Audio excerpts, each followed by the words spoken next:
Praise God. Isang magandang gabi po sa ating lahat, mga minamahal na ah, anak ng Diyos. At minsan pa, nandito muli tayo. Ito po ang ating Friday, JCLG Friday Online Bible Study. At ito po yung likod. Ako pa rin, Pastor June Cortez from San Pablo City, Laguna. So, purihin ng Panginoon. Tayo po ay mag-start na na ating po pag-aaral ng salita ng Panginoon. Hallelujah! Salamat sa lahat ng tagumpay. At purihin ang Panginoon sa great opportunity to be in His presence and to study His Word. So, musta na po tayo mga minamahal mga kapatid. Hallelujah! So, let's pray. Heavenly Father, maraming po salamat Panginoon sa napakagandang gabi, oportunidad to be in your presence and to study your words. We ask you, Father God, to anoint us with the fresh anointing of wisdom and revelation for the glory of the name of Jesus. Maraming po salamat, Panginoon, sa gabing ito, sa paksapo na aming po pag-aaralan. And Father God, thank you, Lord, for the Holy Spirit na siya po ang aming gabay, ang aming wisdom and revelation that comes from the Holy Spirit. Without Him, we are nothing. Without Him, ignorante kami sa salita ng Diyos. At because we have the Holy Spirit, our God, our Lord, the third person of the Godhead, nakatitiyak kami na kami ay nasa tama na pananampalataya because of the Holy Spirit, our teacher. Maraming po salamat sa gabi ito. Pagpalain mo rin po ang mga kapatid na parating pa lang. Pagpalain mo ang gabing ito, Panginoon, sa bawat isa. Release the power of your words and heal those who are sick in the name of the Lord Jesus Christ. Jesus is the same yesterday, today, and forever. Thank you, Jesus. Amen. Amen. Amen. So, purihin ang Panginoon. Salamat po dito sa awit ni Pastor Luis Baldomaro. Let's dive into our topic of our Bible study. So ang topic po natin sa gabing ito is naisipan ko, I asked the Holy Spirit, ano po Panginoon ang pag-aaralan namin sa gabi ito. At dinala niya ako dito sa topic na ito. Sinsay muna tayo sa spiritual warfare. Okay, so under ng spiritual warfare, ito po yung topic natin. 3 words to victory and success. 3 salita patungo sa pagtatagumpay. Patungo sa pagtatagumpay. Victory and success. Wala akong maisip na Tagalog eh. Pag tinagalog kasi ang victory, pagtatagumpay. Pag tinagalog mo ang success, pagtatagumpay din. Wala akong maisip na salita. No? Very limited talaga Tagalog. Ang difference ng victory at success, bigyan ko lang ang idea. Ang victory, yung tagumpay sa labanan, yung biglaan, yung encounter mo sa kalaban, patungkol ito sa pakikipagbaka, nagtagumpay ka sa labanan na yun. Nagtagumpay ka. At ang success naman, ito ay continuous na mahabang proseso. Mahabang proseso ng katagumpayan. Ibig sabihin, pwedeng hindi mo makita ngayon yung victory mo, pero in the end, makikita mo yung success. Yung success, pwedeng hindi bigla.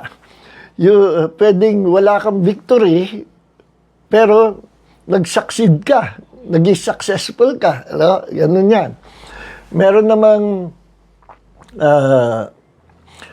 may nag-succeed o naging successful, pero hindi niya kumpletong na-deal victoriously yung kalaban. Nandiyan pa rin, pero successful ka naman. Alright. Yun ang pagkakaiba.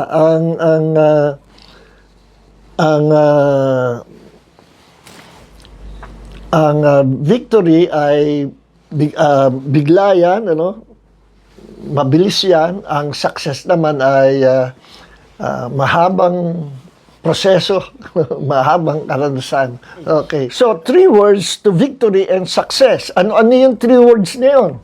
Declare, praise, and prayer. Or declare, praise, pray. Pwede natin sabihin, proclaim, praise, and prayer. Interchangeable yung declare at saka proclaim. Interchangeable yun. Okay. Basahin natin ang Jeremiah chapter 31 verse 7 na dito po natin nakuha itong ating paksa sa isang talata na ito. For this is what the Lord says, sing aloud with joy for Jacob. And Jacob, Israel po yan. And be joyful with the chief of the nations. Magsaya kayo, bayan ng Diyos.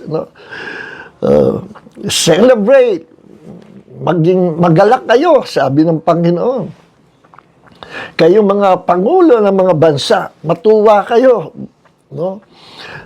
Umawit kayo ng masigla, umawit kayo ng masaya, umawit kayo ng malakas. O bayan ng Diyos. Bakit?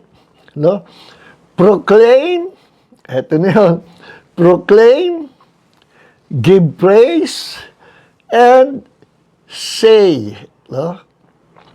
Say. Proclaim, give praise, and say. Itong say, masasabi natin, ito yung prayer natin, pakikipag-usap, saying, talking, saying, say, pray. Ito yung prayer. So, proclaim, give praise, and pray, or say, Lord, save your people, the remnant of Israel.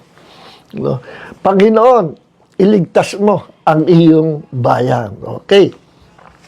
At of course, ang pangako ng Diyos, ililigtas sila at magtatagumpay against sa lahat ng mga bansa na kalaban.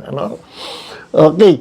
So, ito yung pangako ng pagtatagumpay, pero ang sinasabi ng Diyos, before you experience victory and success, you must proclaim, praise, and pray.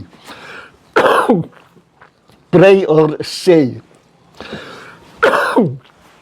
Samid ako. Excuse me po. Okay. Sa tagumpay, itong tatlong P's na ito, tatlong P na ito, ang very powerful sa larangan ng spiritual battle, spiritual warfare. Ito po ay makapangyarihan. Talagang pag ginamit, in-apply mo ito, no doubt talagang ma-experience mo ang victory. Kasi ito, karanasan ko rito, ito yung ginagamit ko. How I overcame the enemies, how I overcame the problems of lives, itong mga nakaraang panahon, ito ang in-apply ko, proclaim, praise, and pray or say. Ito po ay sigurado ito. Basta ito ang gawin nyo. Kasi itong proclaiming is a weapon. Praise is also a weapon. And prayer or say, prayer is also a weapon. So, these three are weapons for spiritual warfare. Okay? Now, simulan na po natin para mabilis tayo, proclaim. Number 1 is proclaim. Pag dumaan ka sa labanan, anong klase labanan? Spiritual warfare. Alam nyo, pag anumang nangyayari sa ating paligid, sa ating buhay na negative, or hindi maganda, o hindi natin nagugustuhan, yan po ay palatandaan na merong spiritual warfare na nagaganap, Pagka dumating yung problema hindi nyo inaasahan, o kayo mga hindi nyo maintindihan nangyayari sa paligid, na para mga sunod-sunod, na negative na sitwasyon, yan ay ibig sabihin, may involvement dyan si Satanas at mga demonyo, And they are using people, para tayo ay ma-confuse, ma-depress, ma-discourage, no? Kaya minsan sunod-sunod yung attack sa atin. Kala natin basta personal problems lang o basta nag-exist bigla yung sitwasyon na yun. No, kasali dyan ang mga demonyo sa Satanas, sila nagmamaniobra dyan. No? Ginagawa nila to destroy our faith, to discourage us, at i-depress tayo, no? Hanggang sa totally malupaypay tayo at makontrol yung ating emotion, makontrol pati isip natin, damdamin. At once na control ng mga demonyo ang ating mind, will, and emotion, yung soul spot natin, may posibilidad na tayo manghina at tayo ay bumigay sa pananampalataya. Kaya sa buhay natin bilang Kristiyano, hindi po natin maalis ang spiritual battles sa everyday life natin. Part na ng buhay natin. Habang ang mundo, habang tayo nandito sa physical body natin at nasa present world tayo, meron pong pakikipagbaka. Nasa gera po tayo. Spiritual warfare po ito. Kaya we must always be prepared. Naka-on guard tayo. Nakahanda yung mga weapons natin at patuloy tayo nagpapalakas sa pananampalataya. Alam niyo yung unang panahon, yung mga sundalo, panahon ng mga Roman Empire, mga panahon ng wala pa mga baril, wala pa puro espada, tabak, ang mga labanan noon, salubungan, pagkatapos ng archery o panaan, sibata naman, and then espadahan or bare hands, pakikipagbaka with your bare hands. Kaya ang mga sundalo noon, whether they like it or not, kahit wala pang gera, nagpapalakas na sila, nagpapalaki ng mga muscle, nagpapalakas sila kasi mas malaki ang advantage ng mga malalakas. Nagpapalakas sila, tinitrain nilang sarili, kahit payapa pa, just in case na biglang nilusob sila, malalakas sila at physically fit sila. Wala pa yung gera, nandoon na sila, nakaredy na sila. Ganyan din sa spiritual battle. Hindi pa dumarating ang mga problema, ang mga attack ng kaaway, tayo ay praktisado na tayo. We are physically or spiritually fit for warfare. Wala pa nangyayari, nagpapalaki na tayo ng mga spiritual muscles natin. So, ito pong tatlong ito ang gagamitin natin, basic weapon natin for spiritual warfare. At nakuha natin ito sa Jeremiah chapter 31, verse 7. Okay, let's start. Number 1, proclaim. What is this word proclaim? To proclaim means to declare. Dideclare mo. Kapag ka dumating ang labanan, ang una mong gagawin is to use your weapon, letter P, proclaim. Itong proclaim at saka declare, iisa. Itong proclaim, declare, decree, confess, kino-confess mo. Ito yung iisa.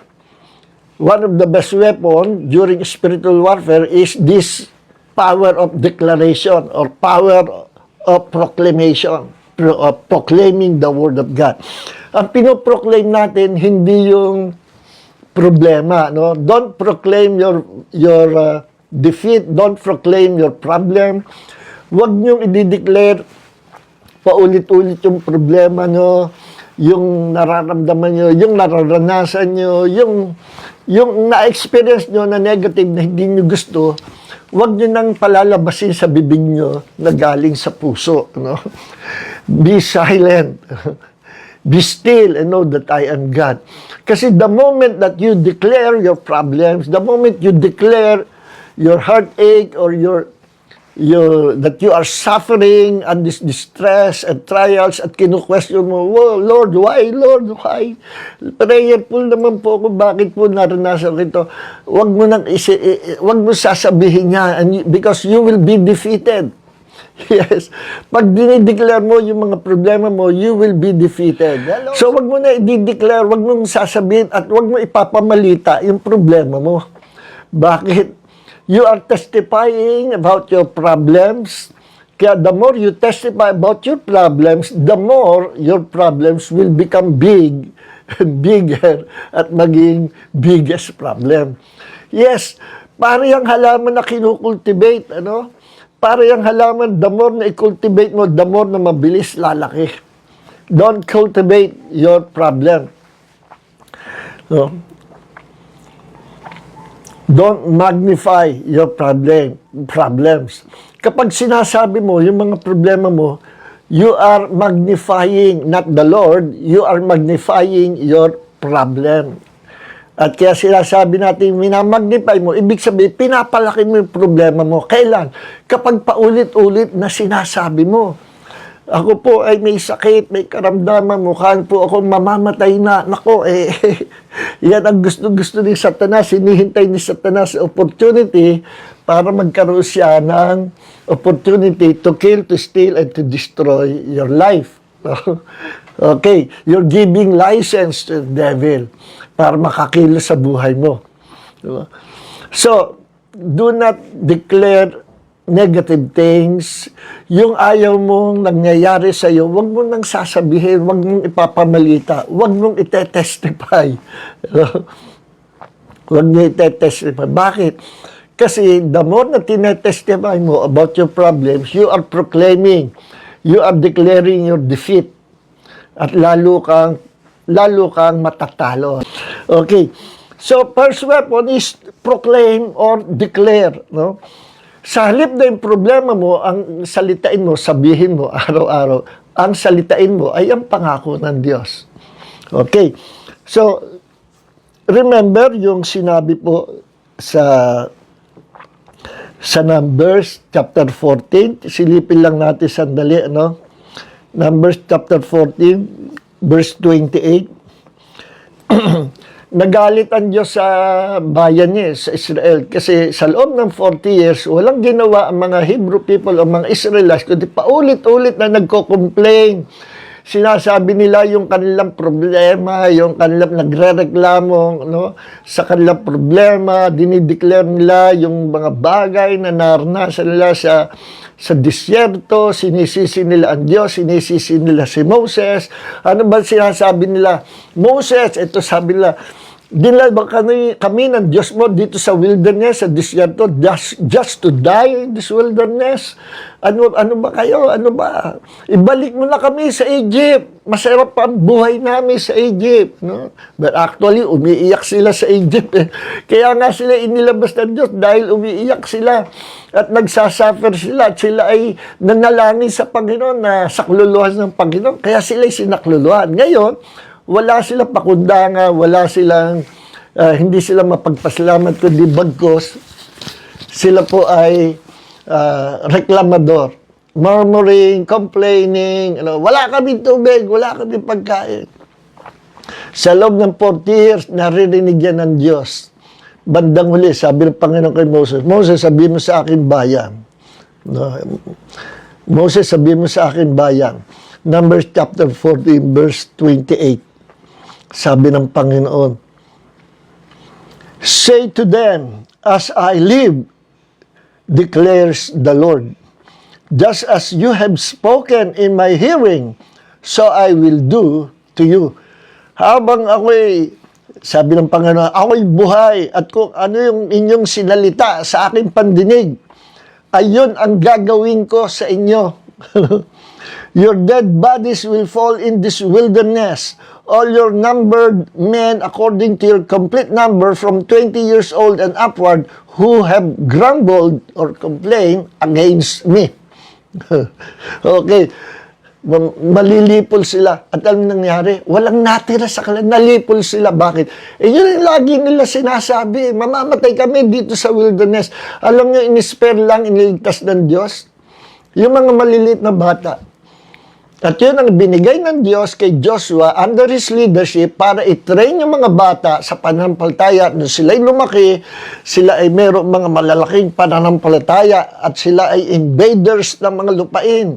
Ano? At yung Moses generation, lahat naubos yan. Wala nakapasok sa promised land. Even Moses. Kasi si Moses napikon sa mga Israelites, imbes na salitain niya yung bato, lumabas ang tubig, para lumabas ang tubig, napukpok niya ng ilang beses, napagaya doon sa first rock na dapat salitain lang. Yung second rock, ang instruction Diyos, hindi na salitain.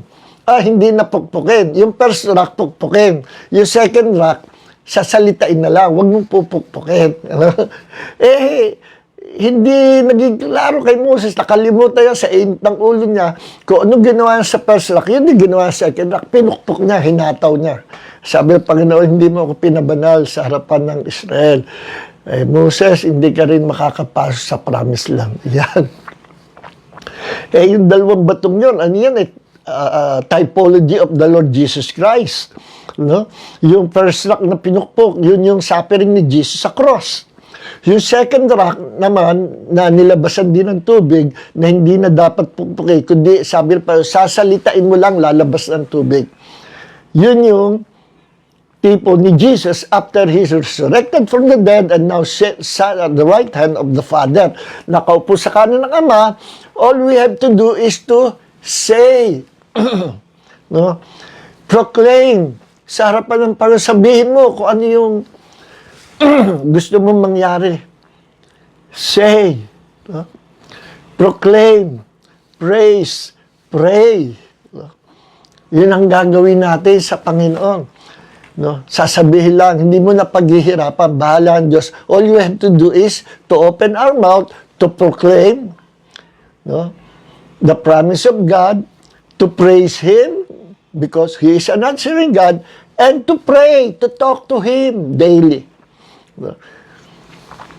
So, yun ang ating gagawin. Okay? So, itong mga Israelites, hindi yung ganun ginawa, kundi complaining and murmuring. Balik tayo doon sa ating outline. No? So, isang example lang yon, power of our words. Kaya tayo ay bigyan Diyos ng right to proclaim, no? The promise of God, para, alam niyo mga kapatid, to be safe. Huwag kayo para ligtas sa mali, no? Just proclaim the promises of God. Don't proclaim those problems. Don't proclaim your personal motives or your own words. Just proclaim the word of God. No? Kasi ang tinutugon ng Diyos, yung proclaim mo, yung declaring the word, yung word ay nasa perimeter of God's will. Pag lumabas ka doon sa perimeter of God's will, yung perimeter of God's will is the promises of God. Pag lumabas ka doon, hindi ka magtatagumpay. Hindi ka tutugunin ng Diyos. Kasi ang Diyos tumutugon, if you declare, if the word you declare is inside the perimeter of God's will, and that is the promises of God. Okay? Huwag ka magdideclare na hindi kalooban ng Diyos. Lord, I declare, magiging 3 na ang asawa ko. Ay, naku po, hindi ang kalooban ng Panginoon. Baka ibigay ka ng Diyos kay Satanas, makuha mo. Totoo yun. Pagka ang tao gusto niya sa kasalanan, bibigay siya ng Diyos sa kasalanan. Ganun yun. It's in the Bible. Okay, saka na po yan. So, Proverbs chapter 18, verse 21, death and life are in the power of the tongue, and those who love it will eat its fruit. Ang kapangyarihan ng dila, ang kapangyarihan ng buhay at kamatayan, ang sikreto nasa dila ng tao. If you want to live longer on this planet, declare, proclaim, long life.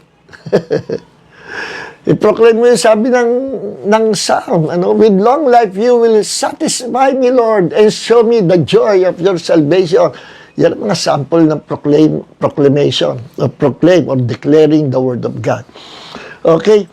Nasa dila natin. Pagka ang dinideclare mo ay pabor sa kamatayan, pabor sa kay Satanas, pabor sa masama, mangyayari din yan. Kasi kung ano yung dinideclare mo, pararangalan ng Diyos. No? And not only the good things or blessings, will come to pass. Kundi even those negative things that will destroy us, mangyayari rin kapag dinideclare, pinoproclaim natin. Okay?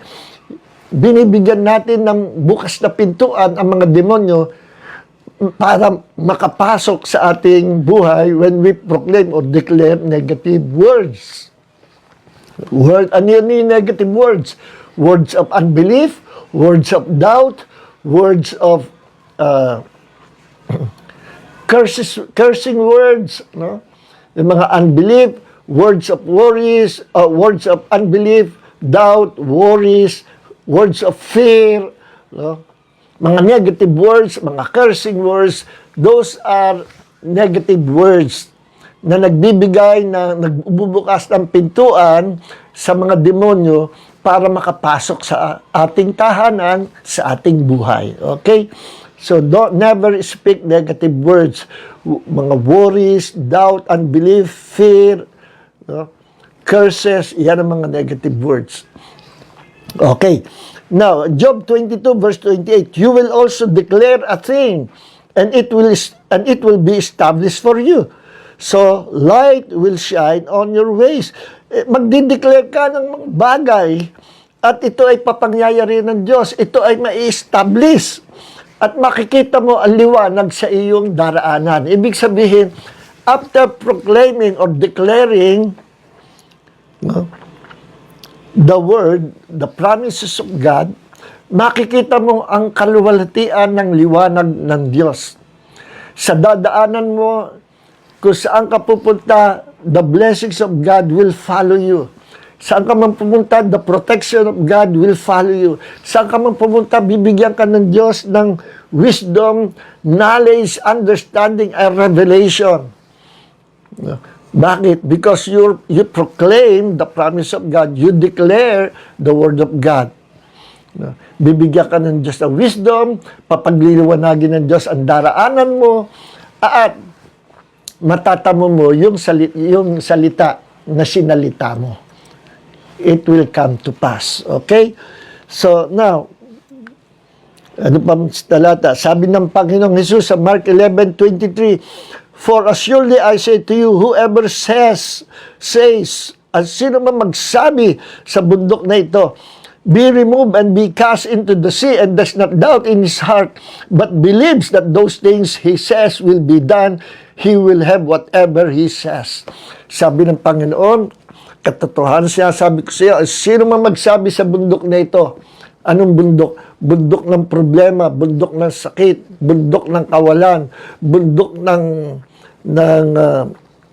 kawalang pag-asa, lahat ng bagay, na lahat ng problema nire-represent ng bundok, gabundok na problema. Na sabi ni Jesus, sino man magsabi sa bundok na bumagsak ka sa dagat at hindi magalinlangan sa salita na kanyang sinabi, tunay na tatanggapin niya ang kanyang sinabi. So, ganun man kalaki ang problema, para yung bundok ng problema, pwede mong ibagsak yan. Pwede mong alisin yan through the power of your words, through the power of proclaiming the word of God. Power of declaration. Okay? So, ang Panginoon nagsabi, sino man magsabi sa bundok na ito, mapatas ka, bumagsak ka sa dagat, at hindi nag-alinlangan sa kanyang puso tungkol sa kanyang sinabi, tunay tatanggapin niya ang bagay na kanyang sinabi. He shall have what he says. Okay? Now, 2 Corinthians chapter 4 verse 13, but having the same spirit of faith according to what is written, I believe, therefore I spoke. We also believe, therefore we also speak. Ito ay spirit of faith. Spirit of faith, it is alive, it has power na papangyarihin ayon sa ating pananampalataya. Yung ating sinalita. Kaya sabi dito, kaya manampalataya tayo at magsalita. Believe and speak. Sabi ni Paul, I believe, therefore I spoke. Okay na nampalataya, kaya nagsalita ako. Ginamit ko yung power of declaration. We also believe, therefore we also speak. See? Okay, at maging sa ating kaligtasan, kaya tayo naligtas kasi kinonfess natin si Jesus. We first believe with our heart and confess with our mouth. Maging sa kaligtasan, kaya tayo na born again, kaya tayo naligtas, kasi isang araw kinonfess natin ang Panginoong Jesus.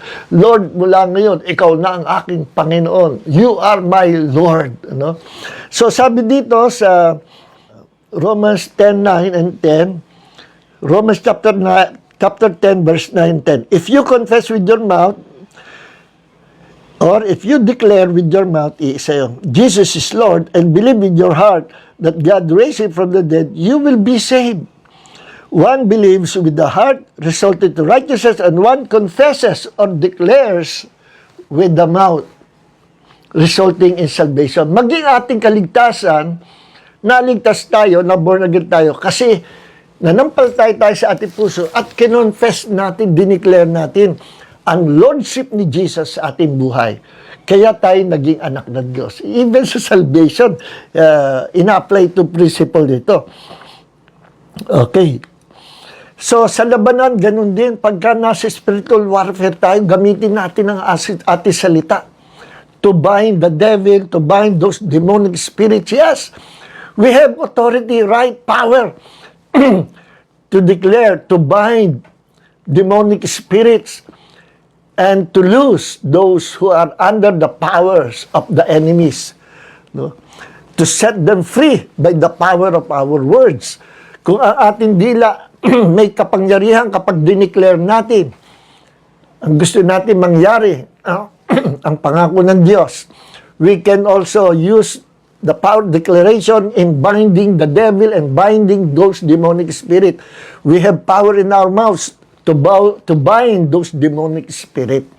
We have also power in our mouth to declare na makalaya yung pinahihirapan ng demonyo. Yes, ganyan po ginagawa namin sa spiritual war, sa during deliverance session. Ang aming ministry, merong deliverance ministry na kapag ka aming binabanggit sa mga demonyo ang pangalan ni Jesus, umaalis sila.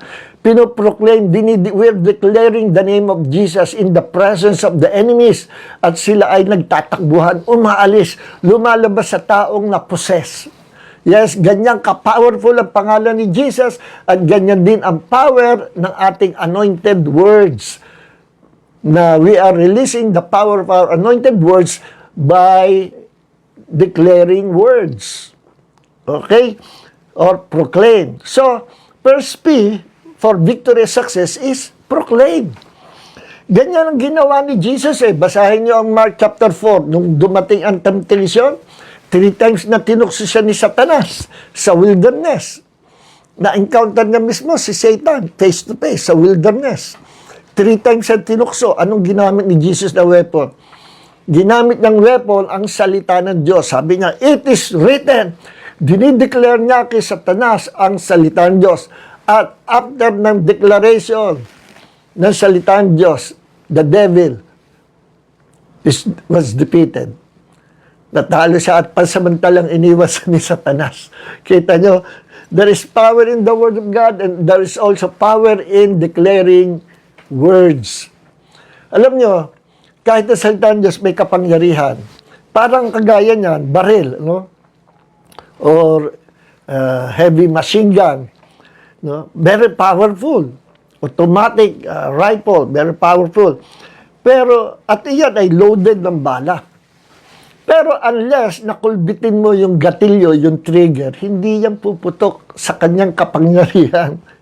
Hanggang ganyan lang, hanggang itsura lang na, oy, heavy, ano yan. Automatic, ano. Tapos, ano, may loaded pa. Ako, nakakatakot yan.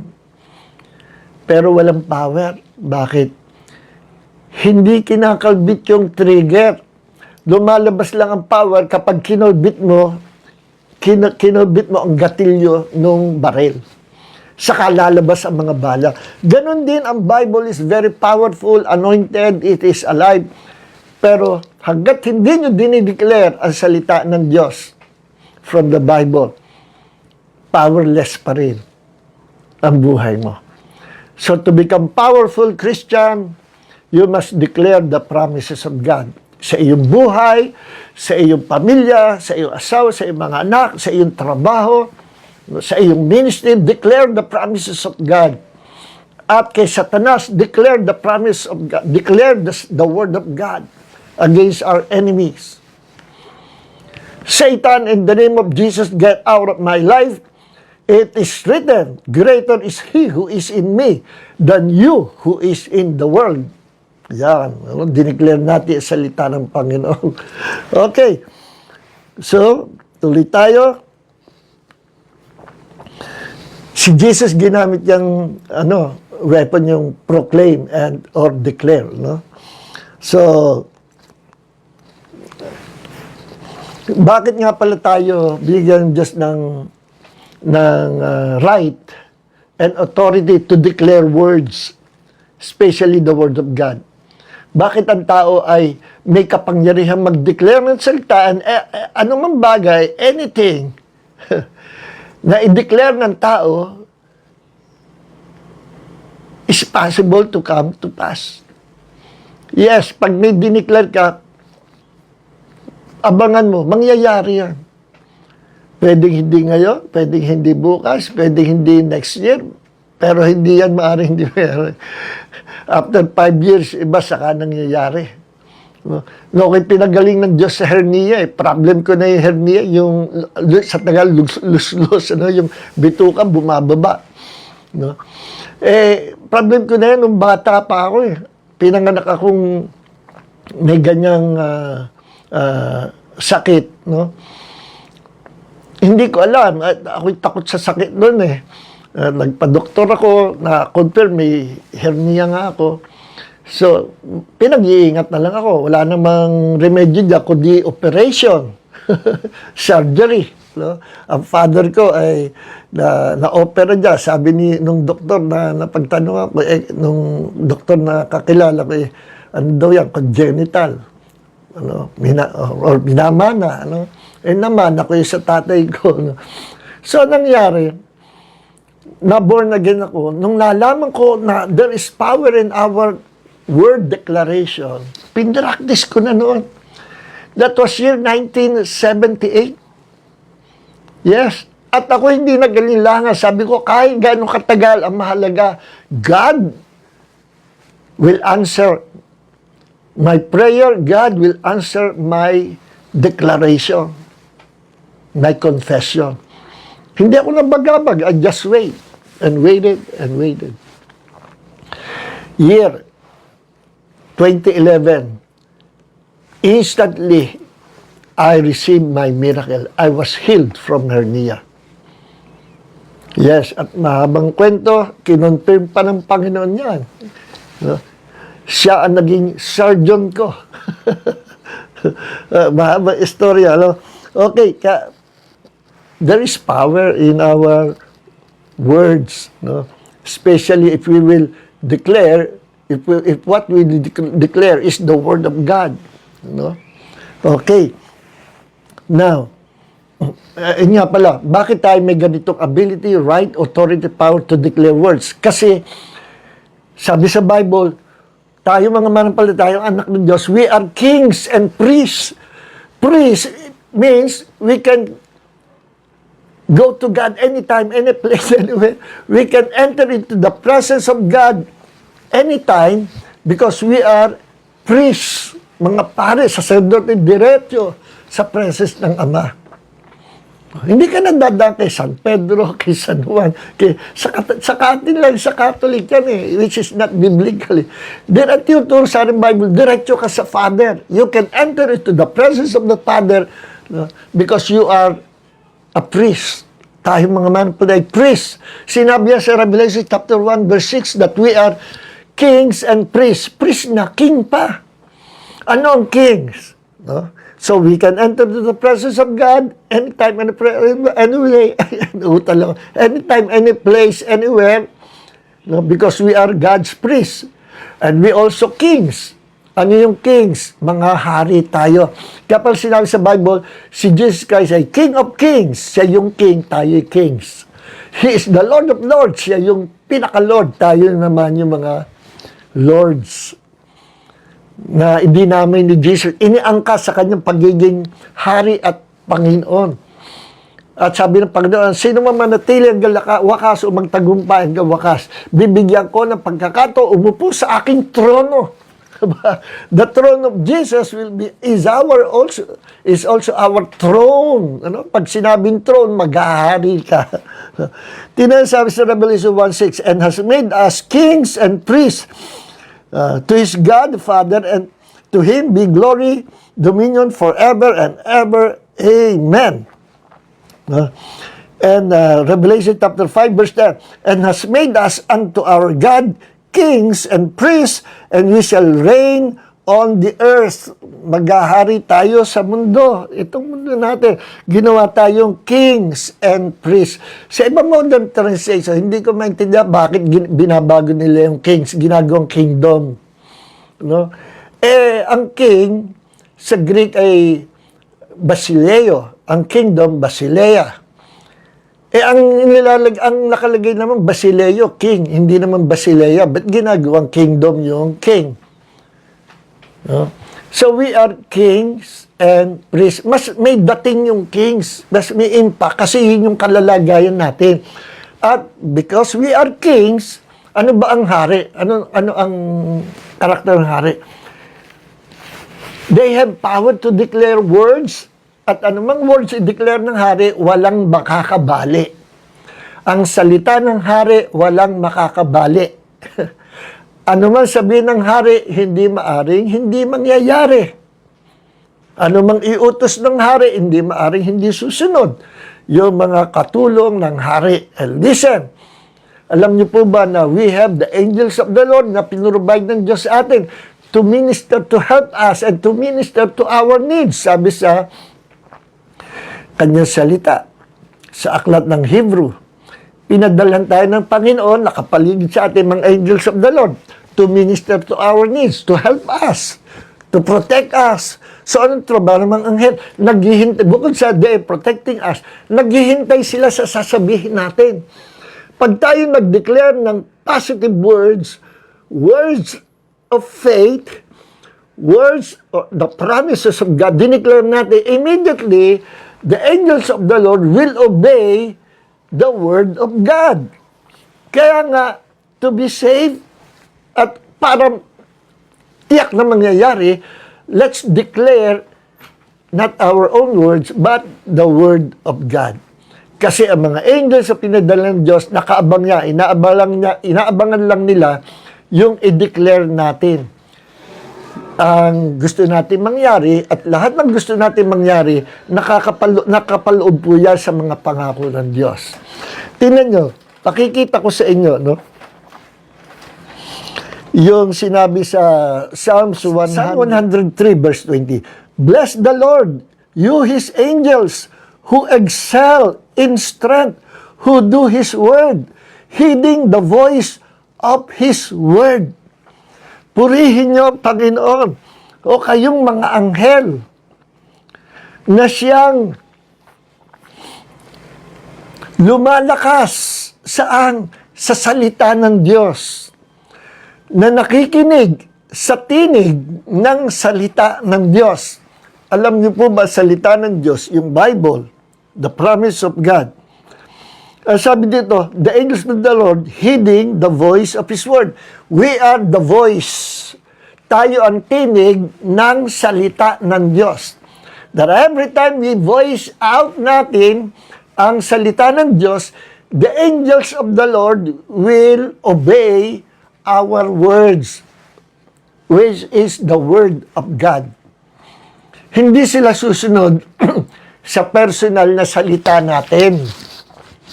Ang susundin ng mga angels to minister to our needs, to help us, to provide our needs, ay yung salita ng Diyos na ating bibigkasin. Tayo ay nagiging kasangkapan to release the power of God. Ang ating vocal cords, ang ating salita, our words, nagiging kasangkapan to release the blessings of heaven, to release the power of God's kingdom, and to give way to the angels of the Lord para sila ay makatulong sa atin. Hindi natin utusan ang mga anghel. Sila ay mga helper natin, pinrovide ng Diyos to help us. Kasi very limited tayo, but through the angels of the Lord, natutulungan yung limitasyon natin. No? Kumikilos ang laksa-laksa mga angels of the Lord. Once narinig nila ang word declaration natin sa ating bibig, and when we declare the promise of God, immediately, the angels of the Lord, sabi dito, obeying the voice of His word. We are the voice of the word of God. Kaya susunod sila sa sinabi natin. Yes? Kasi sinabi natin, binoise out natin yung salita ng Diyos. Kaya malinaw. At ito pa, natutuwa mga angels na i-declare sa salita ng Diyos. Bakit? Nagpapalakas sa kanila yun. Kung tayo may mga barbells, may mga dumbbells, barbells na kapag in-apply, binuhat natin, lumalaki ang mga muscles natin sa pagbubuhat, pag-apply natin ang barbells. Ganon din, every time we declare the word of God, lumalakas. Tumatapang, lumalakas. Nagkakamuscles ang mga angels of the Lord. No? Nagiging powerful sila. Every time we declare the word of God, yun ang nagbibigay kalakasan, energy, power, muscles sa mga angels, yung word of God na i-declare natin. Iyan ang sabi dito. Does the Lord do His angels who excel in strength? Ba't sila lumalakas? Who do His word? Kumikilos, sinusunod nila yung salita ng Diyos. Nakikinig sa tinig na sinabi, na tinig na salita ng Diyos. We are the voice of God. So nagpapalakas, pinalalakas natin angels of the Lord every time we declare, proclaim the word of God. See? Ano naman ang mga demons? Naku, nakaabang din po yan. Kung mga angels nakaabang sa atin, ready to bless us, ang mga demons nakaabang yan. Anong inaabangan nila? Yung mga negative words na lalabas sa atin. Nakaabang yung mga yan. Ang words natin ang magbibigay ng lisensya. Ang magbibigay ng lisensya sa mga demon spirit to harm us, to kill us, to weaken us, to steal us, to put sickness and disease, to destroy us. Yung salita natin ang magbibigay sa kanila ng strength and power dahil pabor sa kanila yon. Mga negative words, words of doubt, words of unbelief, words of worries, fear, curses, those words gives license to the devil and to his demonic host to destroy us. Sila'y nakaabang, inaabangan lang nila. Nakantabay sila, anong sasabihin itong Kristiyano ito? Sana mag-curse ito. Pag nag-curse ito, o nagmura, naku, ang bilis nila. No? Ganyan din yung mga angels. Once we proclaim the word of God, ang bilis nila. Immediately, they obey the word of God. So, purihin ang Panginoon. Okay. So, so mga kapatid, hanggang dito na lang. Hindi natin matatalakay yung dalawa pa. Next week na lang yung dalawa. Meron pa tayong praise and prayer. Okay? So, this is enough. Sapat na ito. To receive revelation knowledge from the Holy Spirit through His Word.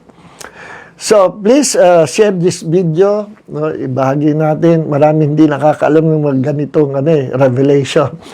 So, wag na kayong magsasalita ng nakakatakot, salita ng takot, word of fear, word of doubts, word of unbelief, word of lack of faith, mga cursing words, wag na. Sapagkat ang mga words niyan nagbibigay ng license, opportunity, at open door that will open the doors to the devil and his demonic army. Okay? So, let's speak positive words. Let's proclaim the word of God. Let's proclaim the name of Jesus. Sa harapan ng mga problem, proclaim the name of Jesus. No? Sabi ng Panginoon, those who call upon the name of the Lord will be saved. Yung saved na yan, sozo sa Greek, means salvation from hell, salvation. Kaya tayo naligtas sa impyerno. We call upon the name of the Lord. Jesus, you are now my Lord. O, see? Naligtas tayo sa impyerno. Salvation sa kagutuman, salvation sa disgrasya, sa aksidente, salvation sa sakit, salvation sa lahat ng problema, salvation sa pangailangan. Yun ang ibig sabihin ng sozo, saved. Those who call upon the name of the Lord, those who proclaim the name of Jesus as Lord, will be saved. At unang salvation, hindi na tayo pupunta sa hell. Pangalawang salvation, sa mga problems. Pangalawang salvation, kung may sakit, God will heal us. Don't proclaim your sickness and disease. Proclaim your healing, health, and divine life. Okay? So, purihin ang Panginoon. God bless everyone.